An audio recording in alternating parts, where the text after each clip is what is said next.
பாடல்களின் உரிமையை திரைப்பட முதலீட்டாளர்களிடம் எப்போதும் வழங்கியது கிடையாது என இசையமைப்பாளர் இளையராஜா தரப்பு உயர்நீதிமன்றத்தில் தெரிவித்துள்ளது. அஜித்குமார் நடிப்பில் வெளியான குட் பேட் அக்லி திரைப்படத்தில் இசையமைப்பாளர் இளையராஜாவின் பாடல்கள் பயன்படுத்தப்பட்டது தொடர்பான வழக்கின் இறுதி விசாரணை நீதிபதி செந்தில்குமார் முன்பு இன்று நடைபெற்றது.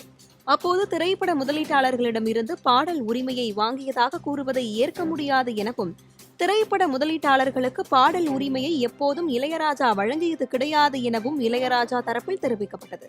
காப்புரிமை சட்டப்படி இசையமைப்பாளர்களிடம்தான் பாடல் உரிமை உள்ளது என கூறிய இளையராஜா தரப்பு வழக்கறிஞர், ஒட்டுமொத்த படத்தின் மீதும் முதலீட்டாளர்களுக்கு உரிமை இருந்தாலும் பாடல்களை தனியாக எடுத்து மூன்றாம் ஆளுக்கு விற்பனை செய்ய அந்த முதலீட்டாளருக்கு உரிமை இல்லை எனவும் வாதிட்டார். காப்புரிமை சட்டத்துக்கு எதிராக ஒரு பாடலை மாற்றியோ உருமாற்றியோ இசையமைப்பாளர் ஒப்புதல் இல்லாமல் வெளியிடுவது அவருடைய நற்பெயருக்கு ஊறு விளைவிக்கும் செயல் எனவும் இளையராஜா தரப்பில் தெரிவிக்கப்பட்டது.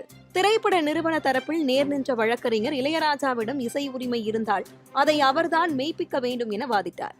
அதேபோல் WL இசை நிறுவனமும் AVM நிறுவனத்திடம் இருந்து 2008ஆம் ஆண்டு பெற்ற உரிமத்தின் அடிப்படையில் பாடல்களை விற்பனை செய்ததாக தெரிவித்தது.